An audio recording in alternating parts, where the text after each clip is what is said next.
Paola Por Aí de hoje veio conversar com Ana Monteiro.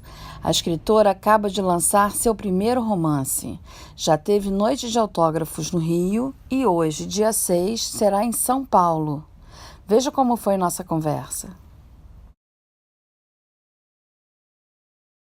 E aí, Ana, que bom seu livro, Granulações. E aí, como é que foi o lançamento? Conta pra gente. Paula, obrigada por me convidar. A Granulações foi lançado em 14 de maio. Foi um lançamento muito bacana. Eu tive a sorte da Adriana Lisboa, que é uma grande escritora com quem eu fiz e faço oficinas literárias. Ela mora nos Estados Unidos e estava aqui no Brasil. E a data coincidiu, então ela fez a minha apresentação. Isso foi uma coisa muito bacana, muito generosa da parte dela. E agora vai ter um outro lançamento dia 6 de junho em São Paulo, na Livraria Zácara. Esse vai ser apresentado pela Carola Saavedra, que é uma outra grande escritora, com quem eu também fiz oficinas. E é outra pessoa muito bacana que eu acho que eu tive a sorte de encontrar nessa trajetória de escritora.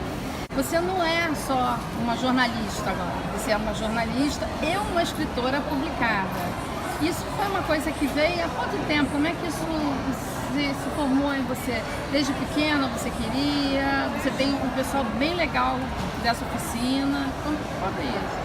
Então, eu sempre escrevia. Eu acho que eu sempre gostei de escrever, de contar histórias. Antes de saber escrever até eu já contava história, quando era criança. E eu sempre gostei de escrever, mas eu achava que era uma carreira muito complicada para começar, que eu não iria... Eu acho que no fundo eu não acreditava que eu iria conseguir publicar. E aí a ideia de Granulações partiu de um roteiro. Eu estava com a ideia de fazer era um argumento para um roteiro e o roteiro acabou não ficando bacana. E aí eu comecei uma oficina literária, que foi com a Carola, e comecei a desenvolver. E eu meio que me encontrei como romancista, porque me permitiu uma liberdade muito grande de desenvolver as ideias e tudo. Então foi assim que eu passei a acreditar numa possibilidade de fazer carreira também como escritora. E além desse romance, que é o primeiro, Granulações, eu tenho alguns contos e tenho um blog que eu escrevo alguns textos eventualmente. E não é difícil, pelo menos no primeiro momento, numa primeira obra, não ser biográfico? Porque as referências que a gente cata é na vida, né? Como foi isso? Esse romance não é autobiográfico, mas eu acho que sim, eu acho que as referências são muito o olhar que a gente tem sobre as coisas, né?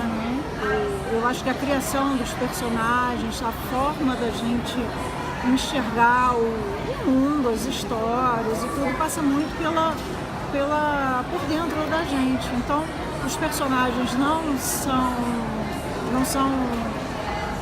sou eu na história, mas são um reflexo de como eu encaro a vida, né? E isso foi... Primeiro vieram os contos e depois você conseguiu formatar o roteiro, né? Para fazer o romance. Primeiro vieram os contos. E romance, até brinca um pouco que romance é preciso ter fôlego. Eu não sei se é preciso ter fôlego, mas é preciso ter muito foco, porque escrever tem que ter muito foco. Porque você passa 1 ano, 2 anos mergulhado naquela história. A história de Granulações eu levei praticamente 2 anos para escrever e é isso, a possibilidade de você cansar, de você se perder é muito grande, né? Então acho que é manter um foco mesmo. É meio aquilo que o Picasso falava, né? A inspiração vem, mas tem que te encontrar trabalhando, né? Sim, eu gosto muito dessas frases, porque eu acho que algumas vezes falam do escritor como se fosse quase recebendo Uma entidade. Não, é tudo planejado, É trabalho, tá tudo né? ali, trabalho. Tem essa frase que eu não sei de quem é, que é 10% de inspiração e 90% de transpiração. É. E é muito, é um trabalho duro. Eu acho que exige uma disciplina, especialmente porque você convive com esses personagens, né?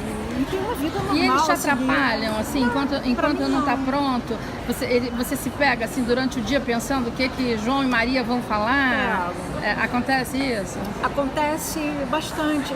Nesse livro, a história é do Pedro e da Nina, um casal que se conhece. É uma história de encontro, de um relacionamento e de um fim, né? Não estou dando spoiler, porque o livro abre com a separação. E muitas vezes eu me pegava assim, isso, determinada coisa, isso é a cara do Pedro, ou isso é a cara da Nina. E eu convivia bem com eles. E eles vão embora quando acaba o livro? Vão. Eu acho que... E assim, você está indo numa coisa de divulgação, você está indo para São Paulo. Eles já foram embora? Mais eles ou ainda menos. estão um pouco com você? Eles foram embora e agora... A história é o seguinte, eu fiz o livro entre 2013 e 2015 e o livro ficou lá esperando uma editora. E eu peguei essa crise econômica pela frente que atingiu muitas editoras. Então o livro ficou quieto, cansado, descansando, e eu fiquei... E Pedro e Nina foram embora e comecei a criar outras coisas e tal. E então agora, meados do ano passado, eu consegui fazer um contrato com a editora Reformatório e a publicação seria agora no começo do ano.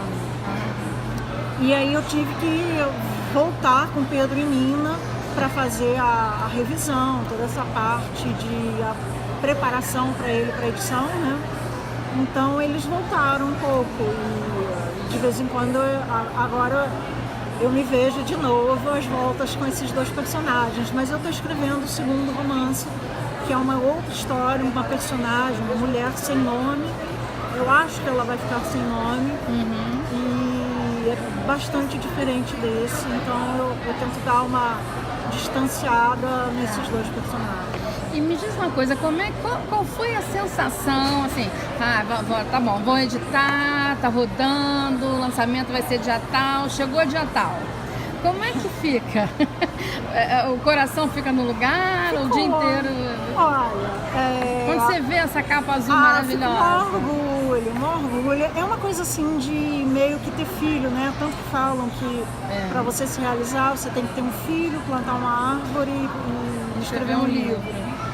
É uma coisa muito de filho, uma gestação, porque é um tempo longo enquanto você tá escrevendo a história. Depois é um longo tempo para você publicar, escolher capa. Isso tudo tem uma preparação. E o dia do lançamento foi bacana, foi emocionante. Eu estava tranquila. Jura? Mas o que eu escrevia, borboletas, no estômago, borboletas no estômago, tinham bastante. Estava cheia de borboletas, mas tranquila. Uma amiga minha até falava, no dia você vai esquecer o nome das pessoas, vai ficar tão nervosa. Não fiquei. A noite foi cheia de amigos bacanas, de várias épocas da vida. Apareceu um monte de gente de épocas Apareceu um monte de gente. Que bom. Gente muito querida, pessoas com quem eu não convivia já há bastante tempo. Amigos com quem eu tenho um contato mais diário, colegas de trabalho. Foi bem bacana, família. Então foi uma noite bem especial, estava muito feliz. Foi bem bacana. E semana que vem é São Paulo, né? Semana que vem em São Paulo, quarta-feira, dia 6.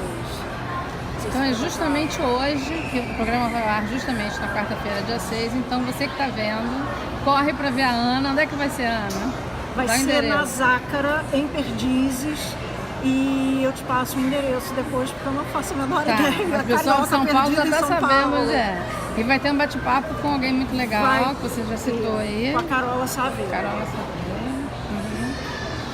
E aí você está animada? Eu estou super animada. As borboletas estão chegando? As borboletas estão chegando. São Paulo, eu sou carioca e tenho laços aqui no Rio, tenho muito menos laços em São Paulo, tenho alguns amigos. Então é uma experiência diferente. Então vai ser uma experiência né? bem diferente. Um certo. Vou ser apresentada em São Paulo, que é um mercado tanto. Então, estou aí.